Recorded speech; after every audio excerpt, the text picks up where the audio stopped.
আসসালামু আলাইকুম। আমি শাহিন কাউসার, 41 বিসিএস অ্যাডমিন। আজকে এই হবু ক্যাডার্স যারা আছেন তাদের সাথে ইংলিশ প্রস্তুতি নিয়ে আলোচনা করব। কেউ যদি থাকেন যেখানে দেখছেন, তাহলে নক করতে পারেন, সাউন্ড শুনতে পাচ্ছেন কিনা সেটা জানাতে পারেন। আর যেহেতু এটা পূর্ব নির্ধারিত কোনো আলোচনা না, আমি আগে অ্যালার্ট করি নাই, তাহলে আশা করতেছি যে খুব একটা মানুষজন পাবো না এখন। পরবর্তীতে হয়তো অনেকে শুনতে পারেন। তো একটা বিষয় যেটা ইম্পর্টেন্ট সেটা হচ্ছে বিসিএস নামক একটা লম্বা জার্নি। বিসিএস বলি বা অন্যান্য জবের প্রিপারেশনের কথা যদি বলি, অবশ্যই একটা লম্বা একটা জার্নি, তাই না? তো এই লম্বা জার্নিতে সবথেকে বেশি ইম্পর্টেন্ট যে জিনিসটা সেটা হচ্ছে গিয়ে ধৈর্য। কমপক্ষে একটা বিসিএস শেষ করতে 3 থেকে 4 বছর সময় লাগে। তো এই লম্বা সময়টুকু যদি ধৈর্য না থাকে বা ধৈর্যের সাথে যদি মোকাবেলা করতে না পারি, তাহলে এখানে সাকসেসফুল হওয়াটা টাফ হয়ে যায়। ঠিক তেমনি আমরা যখন ওই যে 10 থেকে 15 মিনিটে একটা আলোচনা করি, সেখানেও কিন্তু ধৈর্য থাকা উচিত। যে প্রার্থী 3 বছর 4 বছর ধৈর্য ধরতে পারবে, তার উচিত যে 10 থেকে 15 মিনিটের একটু ধৈর্য ধরে কিছু কথা শোনা, গাইডলাইন শোনা এবং চেষ্টা করা, বিভিন্ন ইনফরমেশন বিভিন্ন জায়গা থেকে নিয়ে নিজেকে এনরিচ করা, সে অনুযায়ী চলা। বিসিএস এর জন্য ইংলিশ প্রিপারেশনটা অনেক গুরুত্বপূর্ণ এবং not only for BCS, for all job exams English is mandatory. আপনি এসএসসি এইচএসসি অনার্স লেভেলে ইংলিশ কতটুকু পড়েছেন না পড়েছেন, বেসিক স্ট্রং না উইক ছিল, দ্যাট ডাজন্ট ম্যাটার। কিন্তু বিসিএস বা যখন আপনি জব প্রিপারেশন নেবেন, তখন আপনার ইংলিশের বেসিকটাকে একটা শক্ত করতেই হবে। মানে ইংলিশে আপনার আগের দুর্বলতা থাকলে এই আগের দুর্বলতা বাদ দিয়ে এখন স্ট্রং হইতে হবে। স্ট্রং না হলে আপনি আসলে জবে খুব একটা ভালো করতে পারবেন না জব প্রিপারেশনের ক্ষেত্রে। তো তাহলে আমরা হচ্ছে যার যে ব্যাকগ্রাউন্ড থাকুক না কেন, ইংলিশকে আমরা একটা স্ট্রং জোন করার ট্রাই করব, যে ইংলিশ অবশ্যই আমরা স্ট্রং হব। এখন আমি শুধু পড়তেই থাকলাম স্ট্রং হওয়ার জন্য, শুধু পড়তেই আসি, এটা কিন্তু বিসিএস এর স্ট্র্যাটেজি না। যত বেশি পড়বে সে তত বেশি পারবে, জিনিসটা এরকম না। আমি পড়বো, পাশাপাশি এমনভাবে স্ট্র্যাটেজিক ওয়েতে পড়বো যাতে আমি কম পরিশ্রম করে বেশি আউটপুট পাই, যেহেতু এটা একটা কম্পিটিশন, প্রতিযোগিতা। আইএলসে যেমন হচ্ছে আপনিও ভালো ইংলিশ জানেন, তার মানে আপনি আইএলসে ভালো মার্ক পাবেন, জিনিসটা এরকম না। ঠিক তেমনি ইংলিশের ক্ষেত্রেও বিসিএস বা অন্যান্য জব প্রিপারেশনের ক্ষেত্রে আপনি খুব ভালো ইংলিশ জানেন, that doesn't confirms that you will get a good mark in job examination. Okay, আপনাকে ওই পরীক্ষার প্রশ্নগুলো যে স্ট্র্যাটেজিতে হয়, ওই স্ট্র্যাটেজিটা ধরতে হবে, সে অনুযায়ী আপনাকে প্রিপারেশনও নিতে হবে। তো আজকে আমরা within very short time try করব ইংলিশের জন্য আমার বেসিকটাকে কীভাবে আমি শক্তিশালী করতে পারি, যাতে বিসিএস প্লাস অন্যান্য জবের জন্য একটা স্ট্রং প্রিপারেশন হয়ে যায়, পাশাপাশি আমি কম পরিশ্রম করে বেশি আউটপুট পেতে পারি এবং পরীক্ষায় একটা ভালো মার্ক পেতে পারি। এই কাজটুকু আমরা এনশিওর করার ট্রাই করব। আমি কমেন্ট দেখতে পাচ্ছি না, যদি আপনারা কমেন্ট করেন, কমেন্ট করবেন, যাতে বা কোনো কিছু প্রশ্ন থাকলে বা কোনো কিছু জানার থাকলে আমার যতটুকু ক্ষুদ্র জ্ঞানে আমি চেষ্টা করবো সেই বিষয়টি আপনাদের সাথে শেয়ার করার জন্য। যাই হোক, এখন আমরা ইংলিশ প্রিপারেশন শুরু করেছি। আমরা ইংলিশ প্রিপারেশনের জন্য কি করি? আমরা যে কোনো একটা বই বাজার থেকে কিনি জব পরীক্ষার জন্য এবং সেখান থেকেই আমরা একটা প্রস্তুতি নেওয়া শুরু করি। সেখানে অনেকগুলো নিয়ম দেওয়া থাকে, আমরা একটা একটা করে নিয়ম পড়ি, কোনোটা মনে থাকে কোনোটা মনে থাকে না। পরীক্ষার প্রশ্ন আসলো, আমি পারলাম না, কোন অংশ থেকে প্রশ্ন আসলো সেটা আমি জানি না, কেন আমি এটা পারলাম না, আমার প্রিপারেশনের কোন জায়গাতে এক্স্যাক্টলি উইকনেস সেটা আমি আইডেন্টিফাই করতে পারলাম না, এইরকম হয়। আমি একটা জিনিস স্পষ্ট করে বলে রাখি, আপনি যদি কোনো প্রশ্ন দেখেন, দেখার পরে আপনি যদি মনে করতে পারেন না যে এই প্রশ্ন তো এই অংশ থেকে এসেছে, এখান থেকে আসার কথা ছিল, এখান থেকে আসার কথা ছিল না, এই স্ট্যান্ডার্ডের প্রশ্ন হয়েছে, এগুলো যদি আপনি আইডেন্টিফাই করতে না পারেন, তার মানে ইউ হ্যাভ উইকনেস, আপনার প্রিপারেশনটা স্ট্রং না। একজন প্রার্থী, আমরা যখন পরীক্ষা দিয়েছি, আমরা প্রশ্ন নেওয়ার পরে মনে করতে পারতাম এখান থেকে তো এই প্রশ্ন আসছে, এই টপিক থেকে তো আসে নাই, এই টপিক থেকে আসার কথা ছিল, ও আচ্ছা এটা প্রিপোজিশনের এই পার্ট থেকে, এই পোর্শন থেকে কোয়েশ্চনটা করছে। এইভাবে একজন প্রার্থী যখন প্রশ্নটা পুরোপুরি অ্যানালাইসিস করতে পারে, প্রশ্নের কোন ইনস অ্যান্ড আউটস খুঁটিনাটি সব ধরতে পারে, তখন বোঝা যায় যে তার প্রিপারেশনটা একটু স্ট্রং আছে। তা আমরা এইভাবেই একটু সংক্ষেপে আলাপ করছি। ধরুন ইংলিশে আমরা যখন প্রস্তুতি নেই, তখন আমরা কি বলি? প্রথমে আমরা প্রস্তুতি শুরু করবো পার্টস অফ স্পিচ থেকে, তাই তো? এখন পার্টস অফ স্পিচের কোন জায়গা থেকে কি পড়বো আমরা একটু বুঝি। আমরা যখন নাউন পড়বো, তখন আমরা নাউন থেকে কি 3 টাইপের কোয়েশ্চেন নর্মালি আসে। একটা হচ্ছে গিয়ে নাউনের কোনটা কোন ধরনের noun, proper, collective, material, abstract, ঠিক আছে, কোনটা কোন নাউন সেটা আমাকে জানতে হবে প্রথমত। তাহলে which type of noun it is, এই ধরনের একটা কোয়েশ্চেন আসে, এটা আমরা কনফার্ম করব।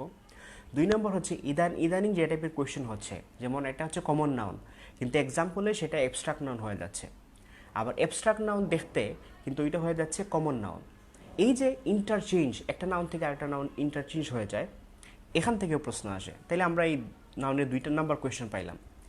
3 নাম্বার হচ্ছে কাউন্টেবল আনকাউন্টেবল নাউন, কোনটা কাউন্টেবল কোনটা আনকাউন্টেবল নাউন, এটা আইডেন্টিফাই করতে অনেকে প্রবলেম ফেস করে।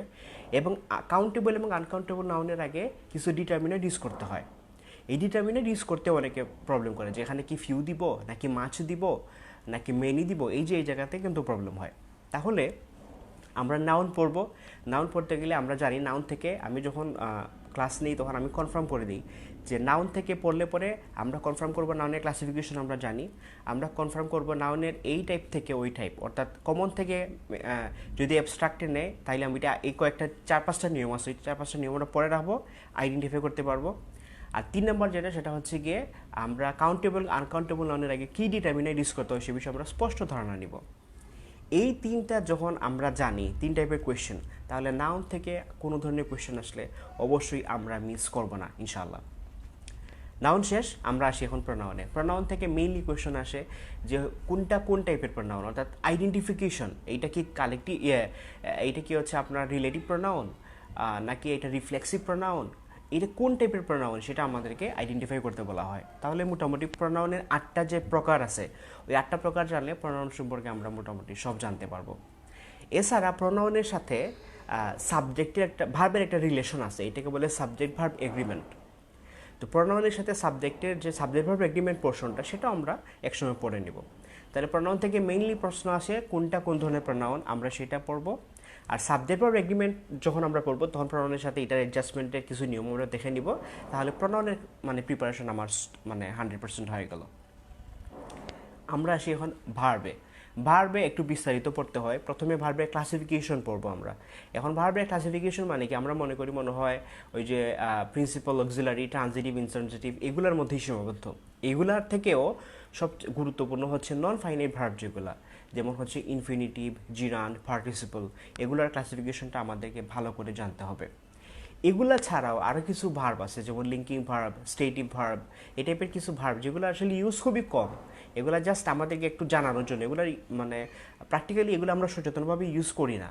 এরকম কিছু, উই ইলেক্টেড হিম চেয়ারম্যান, তাহলে এই যে ইলেক্টেড হিমের পরে চেয়ারম্যান আসলো, এটা আর ধরনের ভার্ব। আবার এই যে ভার্বের একটা ক্লাসিফিকেশন, এগুলো ক্লাসিফিকেশন কিন্তু আমরা বুঝে ইউজ করি না, কিন্তু এই টাইপের কোয়েশ্চনও কিন্তু পরীক্ষাতে ইদানিং আসতেছে। তাহলে আমরা ভার্বের ক্লাসিফিকেশন আমরা একটু ডিপলি জানবো, ডিপলি। 2 নম্বর হচ্ছে গিয়ে ভার্বের থেকে আর যেটা কোয়েশ্চেন আছে সেটা হচ্ছে গিয়ে রাইট ফর্ম অফ ভার্ব আমরা জানি, তো রাইট ফর্ম ভার্বটা আমরা পড়ে নিব। আর ভার্বের ক্ষেত্রে স্পেশালি নন ফাইনাল ভার্ব যেগুলো আছে, জিরান্ড, পার্টিসিপল, ইনফিনিটিভ, এগুলো আমরা ভালো করে পড়বো, বিকজ এখান থেকে কোয়েশ্চেন 100% আসবে। তাহলে ভার্ব আমার মোটামুটি শেষ হয়ে গেল। আর ভার্বের ক্ষেত্রে আরেকটু পড়তে হবে, সেটা হচ্ছে গিয়ে ওই যে ভার্বের যে বিভিন্ন ফর্মগুলো, কিছু কিছু ভার্বের একটু জটিল ফর্ম হয়, ভার্ব 1, ভার্ব 2, ভার্ব 3 ভিন্ন ভিন্ন হয়। এগুলো থেকে আমরা কিছু মিস্টেক করি আর কি, সেটা আমরা বিস্তারিত আলোচনা করব তখনই। তাহলে আমরা নাউন, প্রনাউন, ভার্ব কি পড়লাম সেটা মোটামুটি আইডেন্টিফাই করতে পারছি। প্রিপোজিশন যখন আমরা পড়ব, প্রিপোজিশনের বেসিক কিছু নিয়ম আমরা স্কুল কলেজেই পড়ে আসছি। বড় স্থানে পড়বে ইন, ছোট স্থানে পড়বে এট, এই যে এই টাইপের টিপিক্যাল যে নিয়মগুলো, এগুলো কিন্তু ইদানিং পরীক্ষাতে আসে না এবং এগুলো আসার কথাও না। কিছু প্রিপোজিশন আমরা ইউজ করার কথা না, প্রিপোজিশনটা এখানে বসবেই না, ইউজ হবে না, বাট আমরা এখানে প্রিপোজিশন বসাই দিচ্ছি, এই টাইপের জিনিস চলে আসে। কিছু প্রিপোজিশন দেখতে মনেই হয় না প্রিপোজিশন, বাট আমরা এটাকে প্রিপোজিশন ভেবেই ইউজ করি, এই টাইপের কোয়েশ্চেন কিন্তু সোশ্যালিশও আসছে। অর্থাৎ প্রিপোজিশনের ক্ষেত্রে কিছু এক্সট্রা নিয়ম আছে, সেই নিয়মগুলো আমরা পড়ব। এবং আরেকটা, প্রিপোজিশনের এই নিয়মগুলো পড়লে কি প্রিপোজিশন কমপ্লিট হয়ে যায়? হয় না। আমরা অ্যাপ্রোপ্রিয়েট প্রিপোজিশন নামে কিছু প্রিপোজিশন আছে, সেগুলো মুখস্থ করব। সেগুলোর জন্য আমরা যেটা করব সেটা হচ্ছে বই থেকে এক গাথা মুখস্থ করা সম্ভব না, কারণ বই থেকে অনেক অ্যাপ্রোপ্রিয়েট প্রিপোজিশন দেয়া, এগুলা সবগুলো মনে রাখাও সম্ভব হয় না, এখানে ভালো করা যায় না। তো এখান থেকে আমরা একটু মার্ক করে করে একটু ইম্পর্টেন্ট দেখে আমরা একটু প্রিপোজিশন পড়বো। আর সব যদি পড়তে পারি, যার পক্ষে সম্ভব সেটা তো ভালোই, যেহেতু 47-এর সময় আছে। প্রিপোজিশনটা আমরা কি আবার বলি, প্রিপোজিশনের টিপিক্যাল নিয়ম তো আমরা জানি, এছাড়া আমরা কিছু এক্সট্রা অর্ডিনারি নিয়ম জানবো, যেগুলো আসলে বইয়ে সচরাচর দেওয়া থাকে না, বইয়ে নাই exactly, not any single book, it is available, not any single book, আমি পাই নাই কোথাও। এই এক্সট্রা কিছু নিয়ম আমরা এখান থেকে জানার চেষ্টা করবো, যেগুলোতে পরীক্ষাতে আসে। আর এটা হচ্ছে প্রিপোজিশনের এক পার্ট, নিয়ম জানা হচ্ছে প্রিপোজিশনের একটা অংশ। আর আরেকটা অংশ হচ্ছে কি অ্যাপ্রোপ্রিয়েট প্রিপোজিশন মুখস্থ করা। আমরা তো দুনিয়ার সব মুখস্থ করতে পারবো না, আমরা তো রোবটও না, তো আমরা এখান থেকে কিছু স্পেসিফিক ইম্পর্টেন্ট দেখে দেখে মুখস্থ করব, যত বেশি পারি নিজেকে এনরিচ করার ট্রাই করব। প্রিপোজিশন তাহলে শেষ। অ্যাডজেক্টিভ এবং অ্যাডভার্ব এই দুইটার ক্ষেত্রে জাস্ট আইডেন্টিফাই করতে পারলেই হয় এটা কি অ্যাডজেক্টিভ নাকি অ্যাডভার্ব। আপনি যদি আইডেন্টিফাই করতে পারেন তাহলে এটার মোটামুটি পড়া শেষ। তারপরেও এখানে অ্যাডভার্ব নিয়ে কিছু ভুল ধারণা আমাদের মধ্যে আছে। আমরা অ্যাডজেক্টিভ এবং অ্যাডভার্বের মধ্যে কিছু সূক্ষ্ম পার্থক্য আছে, যেটা আমরা ভুল হিসেবে ইউজ করি, ওই জিনিসটা আমরা একটু আলোচনা করব। আর কনজাংশন ইন্টারজেকশন নিয়ে খুব একটা পরীক্ষাতে প্রশ্ন আসে না। কনজাংশন ইন্টারজেকশন আমরা জাস্ট বেসিক একটু দেখে নিলেই হবে। তাহলে পার্টস অফ স্পিচের যে 8টা টাইপ আমি লিখে লিখে দিলাম। এখন আমি স্টুডেন্টদেরকে বলি কি, ভাই তুমি নাউন পড়তেছো, তুমি নাউন থেকে 3 টাইপের কোয়েশ্চেন আসো, এটা খাতায় লিখো যে এই 3 টাইপের কোয়েশ্চেন পরীক্ষাতে আসবে। এখন এই 3 টাইপের কোয়েশ্চেনের নিয়মটা তুমি জানো কি না, উদাহরণসহ। ইংলিশে কিন্তু শুধু নিয়ম পড়লে হয় না। ইংলিশে আমরা যেটা করি যে অনেকগুলো রুলস পড়ে রাখি, এটা কোনো পরীক্ষার হলে কিন্তু মাথায় রুলসটা কাজ করে না। আপনাকে পড়তে হবে এক্সাম্পল। আপনি যদি এক্সাম্পল পড়ে রাখেন তাহলে পরে ওই এক্সাম্পল দিয়ে আপনি রুলসটা বের করতে পারবেন। পরীক্ষার হলে এটা খুবই ফ্রুটফুলি কাজ দেয়, আমি আমার প্র্যাকটিক্যাল লাইফ থেকে দেখেছি। তাহলে আমরা যখন পার্টস অফ স্পিচ পড়ব, আমরা পার্টস অফ স্পিচের নাউন থেকে এই 3 টাইপের কোয়েশ্চেন আসে সেটা আমরা আইডেন্টিফাই করব। প্রোনাউন থেকে শুধু ক্লাসিফিকেশন পড়লে হয় আমরা জানবো। ভার্ব থেকে ক্লাসিফিকেশনও পড়তে হয়। এরপরে ভার্বের নন ফাইনাল ভার্বগুলো বেশি ইম্পর্টেন্ট, সেটা পড়তে হয়। ভার্বের বিভিন্ন ফর্ম আছে, পাস্ট পার্টিসিপল, কিছু ভার্ব জটিল ভার্ব, এগুলো সম্পর্কে আমরা একটু পড়ব। আবার প্রিপোজিশনের ব্যতিক্রম কিছু নিয়ম পড়ব। প্রিপোজিশন আমরা দাগিয়ে পড়ব। আর অ্যাডভার্ব এবং হচ্ছে অ্যাডজেক্টিভ আমরা আইডেন্টিফাই করতে পারলেই হবে। আর কনজাংশন ইন্টারজেকশন জাস্ট আমরা সিস্টেমটা জানলেই হবে। এই যে 8টা জিনিসের এই জিনিস আমি এক নাগারে মুখস্থ বলে গেলাম। আপনি যখন এক নাগারে এই জিনিসটা বলতে পারবেন যে এই থেকে আমি এইটা পড়লাম, এইটা পারি, এখান থেকে কোয়েশ্চেন আসবে, তখন আপনি যে কোনো পরীক্ষাতে পার্টস অফ স্পিচ থেকে প্রশ্ন যেগুলো আছে সেগুলো আপনি হাতে নেবেন। ধরেন আজকে একটা জব এক্সাম হয়েছে, আপনি এটা হাতে নেন, নিয়ে দেখেন পার্টস অফ স্পিচ থেকে এর বাইরে কি কোনো কোয়েশ্চেন আসছে কিনা। আসলে আপনি দেখেন কোয়েশ্চেনগুলো কোন কোন জায়গা থেকে কী টাইপের কোয়েশ্চেন আসছে, দেখা যাবে যে পার্টস অফ স্পিচ থেকে যা কোয়েশ্চেন আসছে সবগুলো আপনার নখদর্পণে, এবং you will cut very good figure in this examination if any question avails from parts of speech. তাহলে এভাবে আমরা একটা পোর্শনটা শেষ করব পার্টস অফ স্পিচ। এরপরে হচ্ছে আমরা এখান থেকে পার্টস অফ স্পিচ থেকে আমরা আরেকটু শেষ করে আমরা এখান থেকে এক্সট্রা কিছু জিনিস আনবো। যেমন পার্টস অফ স্পিচের যে নাউন ফর্ম, নাউনের সাথে 2টা জিনিস আছে, একটা হচ্ছে জেন্ডার এবং একটা হচ্ছে নাম্বার। এখন বইয়ে দেখবেন জেন্ডার অনেকগুলো দেয়া, নাম্বার অনেকগুলো দেয়া, এগুলো আপনি এভারেজ চাইলে পড়তে পারেন। বাট বিসিএস বা জব টাইপের জন্য কী টাইপের কোয়েশ্চেন আসে হচ্ছে একটু ব্যতিক্রম টাইপ। হ্যাঁ, ধরেন আপনি জেন্ডার পড়তেছেন, জেন্ডারের মধ্যে কোনগুলো হচ্ছে কমন মাস্কুলিন জেন্ডার, কোনগুলো কমন ফ্যামিনিন জেন্ডার, অথবা সূর্য এটা কোন জেন্ডার, এই যে মানে যেগুলো হচ্ছে জিনিস। হ্যাঁ, এই যে সূর্য কী জিনিস, আবার উইন্টার কোন জেন্ডার, এই টাইপের কোয়েশ্চেনগুলো পরীক্ষাতে কিন্তু আসে। তো এই যে একটু ডিফারেন্ট টাইপ জিনিসগুলো সেগুলো আমরা আইডেন্টিফাই করবো, এবং আমরা সূর্য এক জেন্ডার, আবার উইন্টার অন্যরকম জেন্ডার, আবার হচ্ছে কান্ট্রি আর্থ একরকম জেন্ডার, আবার এই যে এক এক রকম জেন্ডারের, এগুলো কিন্তু ধরার কিছু সূক্ষ্ম নিয়ম আছে, সূক্ষ্ম কিছু টেকনিক থাকলে আমরা বিসিএসের জন্য খুব ইজিলি এটা মনে রাখতে পারবো। তো আমরা জেন্ডারটা এভাবে মানে সব পড়তে পারলে ভালো, আপনার জ্ঞান বাড়লো, আপনার এবিলিটি বাড়লো, আপনার কনফিডেন্সটা বাড়লো। কিন্তু পরীক্ষার জন্য স্পেসিফিক যেগুলা থেকে প্রশ্ন আসে, অর্থাৎ একটু ব্যতিক্রম টাইপ, ওই ব্যতিক্রম টাইপই সব মুখস্থ করে ফেলা সম্ভব না। ওগুলা থেকে আমরা একটু আইডেন্টিফাই, একটু টেকনিকে আমরা এগুলো মনে রাখার চেষ্টা করব। আবার ধরি আমরা হচ্ছে নাম্বারের মধ্যে কি একটু ব্যতিক্রম জিনিস আসে, যেমন আসলে সিজোর জিনিসটা কি। এখন আমি সিজোর কোন নাম্বার আমি কীভাবে জানবো, আবার কোনটা হচ্ছে গিয়ে কমন নাম্বার, এটা প্লুরালও হয় আবার সিঙ্গুলারও হয়। তো এই যে জিনিসগুলো, এগুলো থেকে পরীক্ষাতে প্রশ্ন আসে। আমরা মনে করব আমরা টেকনিকটা কী ফলো করতে পারি, আমরা বলবো সিজোর হচ্ছে কেচি। তো কেচি যেহেতু 2টা প্রশ্ন থাকে, 2টা অংশ থাকে, তাহলে এটা একটা প্লুরাল নাউন। আবার স্পেকটেকল, চশমার কথা যদি বলি, তো চশমার হচ্ছে 2টা গ্লাস থাকে, তাহলে এটা একটা প্লুরাল নাউন। ট্রাউজারের 2টা পা থাকে, তাহলে এটা একটা প্লুরাল নাউন। এই যে জিনিসটা এইভাবে করে আমরা কি করব, সিঙ্গুলার এবং প্লুরাল আমরা একটু সিস্টেমেটিকলি আইডেন্টিফাই করব, যাতে জাস্ট মুখস্থ করে পারা যায় না, একটু টেকনিক্যাল সিস্টেমে মনে রাখা যায়, যাতে করে আপনি পরীক্ষার হলো ওই সিস্টেমটা অ্যাপ্লাই করে করতে পারেন। মানুষ তোর উপর না যে আমি পড়া দিলাম সব পড়ে ফেলেন আর সব মুখস্থ করে ফেলেন, and you get very good mark in the examination. It's not possible yet, তাই না? তাহলে এই আমরা পার্টস অফ স্পিচ আমরা আইডেন্টিফাই মানে ভালো করে পড়বো, কোনটা থেকে কি পড়বো সেটা আমরা একেবারে ধরে ধরে পড়বো যে এইটার থেকে এই প্রশ্ন আসতে পারে, আমাকে এই প্রিপারেশন নিতে হবে। তারপর আমরা নাম্বার এবং জেন্ডারের ব্যতিক্রমগুলো পড়বো, এবং ব্যতিক্রমগুলোও আমরা চেষ্টা করব একটু টেকনিক যে সব বইয়ে দেওয়া এরকম না, এগুলো আমরা নিজেই পড়ার সময় হয়তো অনেকে বানাইছি, অনেকে হচ্ছে এগুলা সিস্টেমেটিকলি করাও যায়। তো এগুলা আমরা একটু সিস্টেমেটিকলি দেখবো। এরপরে ইংলিশের পরবর্তী স্টেজ হচ্ছে দুইটা, একটা হচ্ছে গিয়ে রাইট ফর্ম অফ ভার্ব, একটা হচ্ছে সাবজেক্ট ভার্ব এগ্রিমেন্ট। এই দুইটা জিনিস পড়া, রাইট ফর্ম অফ ভার্ব এবং সাবজেক্ট ভার্ব এগ্রিমেন্ট, এই দুইটা জিনিস বইয়ে অনেক দেয়া নিয়ম। এখন একটা বইয়ে ধরেন 30টা নিয়ম দেওয়া আছে রাইট ফর্ম ভার্বের, বা 33টা নিয়ম দেওয়া আছে। 33টা নিয়মের মধ্যে আপনি দেখবেন যে কিছু নিয়ম আছে প্রায় কাছাকাছি ধরনের নিয়ম, ঠিক আছে? ধরেন 8টা নিয়ম হচ্ছে কাছাকাছি ধরনের নিয়ম, তাহলে ওই 8টা নিয়মকে একসাথে কেন দেয় না? আরও 10টা নিয়ম হচ্ছে একটু অন্যরকম কাছাকাছি, তাহলে ওই 10টা নিয়মকে কেন কাছাকাছি দেয় না, যাতে স্টুডেন্টরা সহজে মনে রাখতে পারে? এইটা হচ্ছে আমার একটা কোয়েশ্চেন যারা বই লেখেন। আমি দেখেছি যে এই যে আপনি 33টা নিয়ম দিলেন রাইট ফর্ম ভার্বের, আপনি চাইলে কাছাকাছি যেগুলো নিয়ম আছে সেগুলোকে প্রথম 7টাকে একই স্টাইলের নিয়ম, এগুলোকে কাছাকাছি রাখতে পারতেন, পরবর্তী 5টা একটি একই রকম তাকে আলাদা রাখতে পারতেন, তাতে স্টুডেন্টদের মনে রাখতে সুবিধা হইতো, একই সিস্টেম দিয়ে 7টা মনে রাখতে পারতো।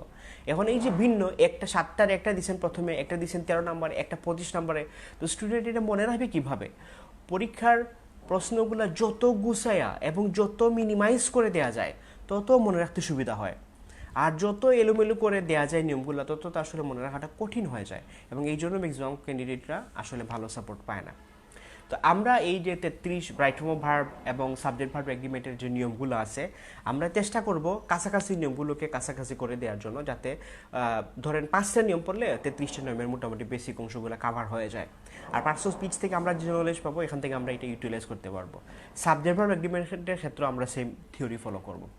তাহলে আমরা পার্টস অফ স্পিচ শেষ করলাম, নাও নাম্বার এবং জেন্ডার শেষ করলাম, সাবজেক্ট ভার্ব এগ্রিমেন্ট শেষ করলাম। এগুলো হচ্ছে গ্রামারের একেবারে বেসিক জিনিস। এখন আমরা বেসিক জিনিস শিখলাম, জানলাম, এগুলো ইমপ্লিমেন্ট করব। কোথায় গিয়ে ইমপ্লিমেন্ট করব? আমরা এখন পড়বো ভয়েস, আমরা পড়বো ন্যারেশন, আমরা পড়বো ট্রান্সফরমেশন, ঠিক আছে? এই যে ভয়েস, ন্যারেশন, ট্রান্সফরমেশনে গিয়ে আমরা আগের যে সকল নলেজ পার্টস অফ স্পিচ থেকে সাবজেক্ট ভার্ব এগ্রিমেন্ট থেকে জানলাম, এগুলো গিয়ে এখানে অ্যাপ্লাই করব।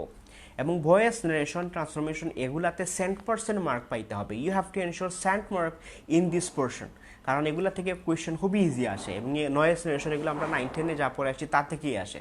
একটু ব্যতিক্রম ধর্মী, ন্যারেশন থেকে হয়তো ইন্টারগেটিভ থেকে কোয়েশ্চেন আসে, কারণ ইন্টারগেটিভ প্রশ্ন করলে স্টুডেন্টদের একটু কঠিন লাগে, অথবা ভয়েস থেকে হচ্ছে গিয়ে একটু ডিফারেন্ট কিছু হালকা নিয়ম আছে, ওগুলো থেকে নেমলি প্রশ্ন আসে, ওগুলো একটু দাগাই দিলে আপনারা পারবেন।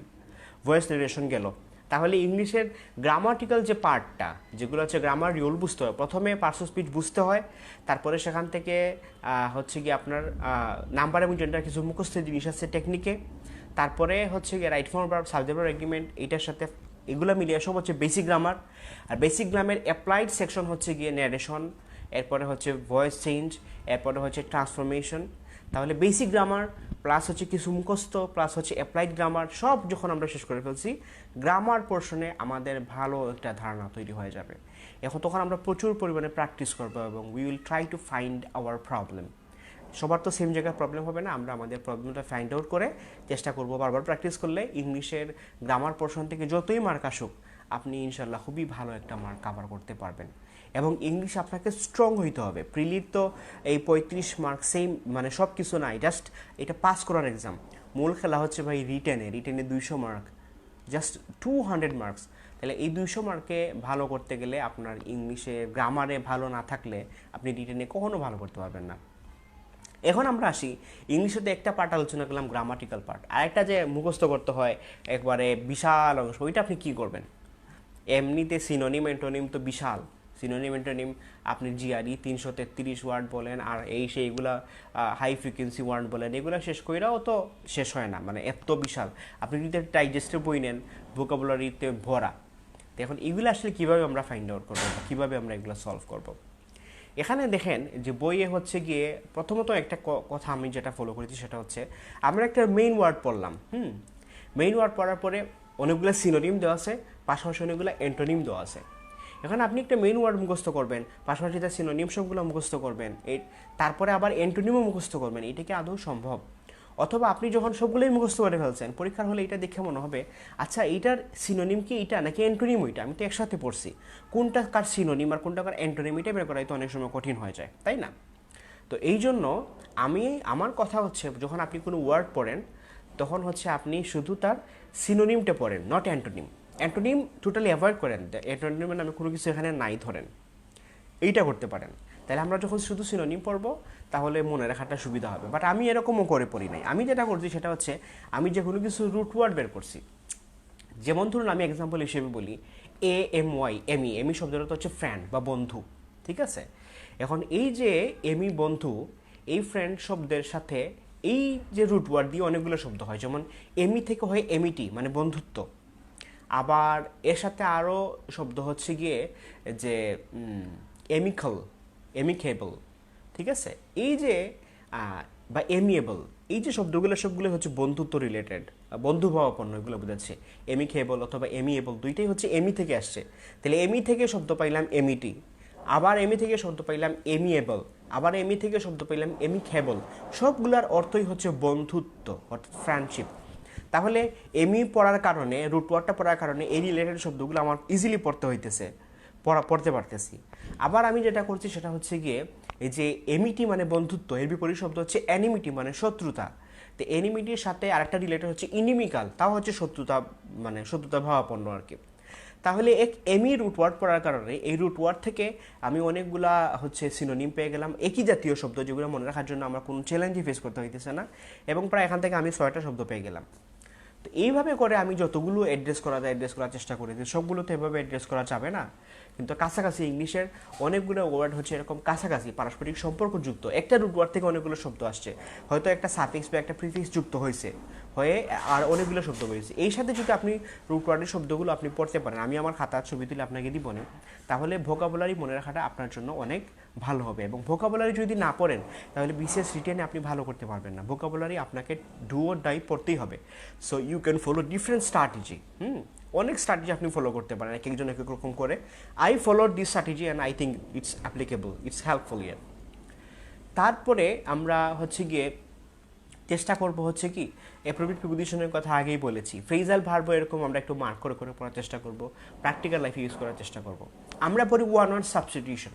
এখন ওয়ান ওয়ার্ড সাবস্টিটিউশন আপনি দেখবেন ভালো ভালো বইগুলোতে যেভাবে দিছে অনেকগুলো ওয়ার্ড একসাথে দিয়ে দিছে, ওই অনেকগুলো ওয়ার্ড একসাথে মনে রাখাটা অনেক কষ্টকর। অথচ আমি যে বললাম থেইজম মানে ধর্ম রিলেটেড বিষয়, ঠিক আছে না? এখন আমি যদি থেইজম শব্দ পড়ি, এই থেইজমের সাথে হচ্ছে গিয়ে যে মানে রিলিজনে বিশ্বাস করে না অ্যাথেইস্ট, আবার হচ্ছে একটা রিলিজনে বিশেষ করে মনোথেইস্ট, আবার হচ্ছে পলিথেইস্ট, প্যানথেইস্ট, এরকম শব্দগুলো আছে। তাইলে এই যে থেইজম মানে ধর্মীয় বিশ্বাস থেকে ধর্মীয় বিশ্বাস করে না অ্যাথেইস্টও আসে, মনোথেইস্টও আসে, পলিথেইস্টও আসে, হ্যাঁ, এই যে অনেকগুলো শব্দ কিন্তু একসাথে চলে আসে। এরকম করে একটা ওয়ার্ডের সাথে রিলেটেড অনেকগুলা ওয়ান ওয়ার্ড সাবস্টিটিউশন কিন্তু এরকম আসে, এক কথায় প্রকাশ যেটা আমরা বলি আর কি। তো এরকম করে মূল ওয়ার্ডটার সাথে মিলিয়ে যদি আপনি পড়তে পারেন, এরকম একটা বই আছে আমি দেখছি, এইটা কিন্তু আপনাকে অনেক হেল্প করবে। এইভাবে করে ইংলিশ মানে মুখস্থ অংশ, এটা গ্রামার ভোকাবুলারি বলেন অথবা হচ্ছে, এরপরে আমি কি করতাম, আমি হচ্ছে গিয়ে এই যে ইয়েগুলা আপনার হচ্ছে বানান মানে স্পেলিং পড়ার জন্য আমি কি করছি, অনেক সময় হচ্ছে মোবাইলে আমি রেকর্ড করে রাখছি শব্দগুলো, আমি বলছি এইটা, তারপরে আমি মোবাইল প্লে করছি, সাথে সাথে দ্রুত লেখা ট্রাই করছি বানানগুলা না দেখে দেখে। অথবা যে কোনো একটা শব্দ জাস্ট আমি শুধু একবার চোখে দেখতাম, বানান পড়তাম না, মানে পড়ার পরে আর কি রিভিশন দেওয়ার জন্য, পরে আবার মুখে মুখে বলতাম এবং বানানগুলা মানে আমার প্রবলেম দূর হয়ে গেছে। তো এছাড়া হচ্ছে গিয়ে ইংলিশ কঠিন যেগুলো ওয়ার্ড আছে সেগুলো দিয়ে আমি একটা প্যারাগ্রাফ বানাইতাম, যে কোনো নিজের একটা দেখা ঘটনা, ওই ঘটনাতে সকল শব্দ ব্যবহার না কইরা যেগুলা মুখস্থ করতেছি এই সকল ওয়ার্ডকে নিয়ে অথবা বই দেখে ওয়ার্ডকে নিয়ে আমি একটা প্যারাগ্রাফ বানাইলাম, বানাইও শব্দের একটু অর্থতত্ত্ব লিখে রাখলাম।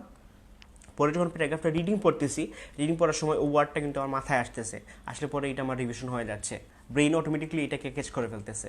আবার যদি আপনি রেগুলার ইংলিশ পত্রিকা পড়েন বা ইংলিশ জিনিসপত্র পড়েন, তাহলে ওয়ার্ড অনেকগুলো নতুন নতুন ওয়ার্ড আসবে, বা যেগুলো আপনি বইয়ে পড়তেছেন মুখস্থ হচ্ছে না এগুলোও দেখবেন ওখানে আছে, তখন এগুলো আপনার মানে মনে রাখাটা ইজি হবে। তো এইভাবে we can follow different strategy to do the work. আমি বিশ্বাস করি যে বাসায় বসে পড়ার চাইতে সহজ কাজ কোনো জিনিস আর হয় না।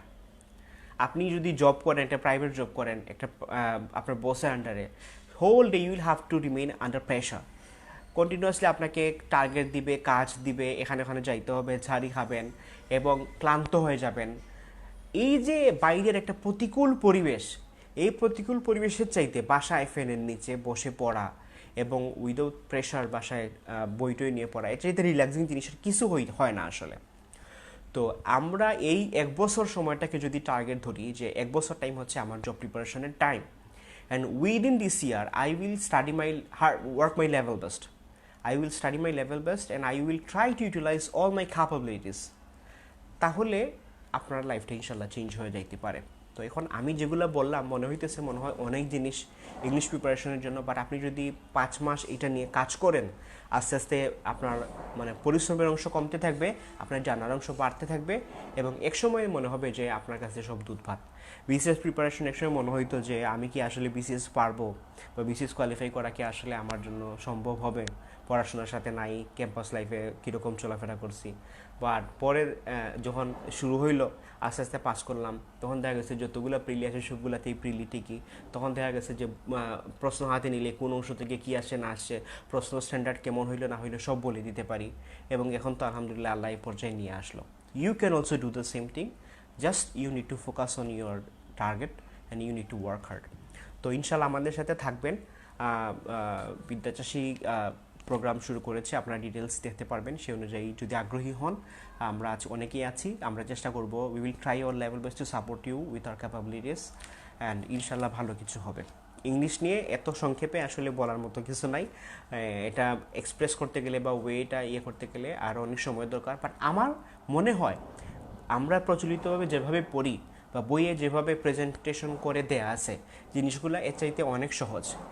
মূলত প্রার্থীরা টেকনিকটা ধরতে পারে না যে কিভাবে টেকনিকে অবলম্বন করলে পরে সে কম পরিশ্রমে ভালো রেজাল্ট পাবে, পরিশ্রম কম করে সে একটা ভালো আউটপুট পাবে, প্রতিযোগিতায় ভালোভাবে অংশগ্রহণ করতে পারবে, একজন ভালো কম্পিটিটর হবে। এই টেকনিকটুকু সে পায় না, সাপোর্টটুকু পায় না। না হলে আপনি অ্যাপ্লিকেশন দুনিয়া সব মুখস্থ করে কি পারবেন? ভোকাবুলারি আপনি কত মুখস্থ করবেন, রুলস আপনি ইংলিশ থেকে কত মুখস্থ করবেন, করে কি আপনার পরীক্ষার হলে গিয়ে এগুলো কি অ্যাপ্লাই করা সহজ? আমরা তো রোবট না। এইভাবে পড়তে হয় যাতে আমি মনেও রাখতে পারি, আবার আমার বেসিকও শক্তিশালী হয় এবং পরীক্ষায় একটা ভালো মার্ক পাই।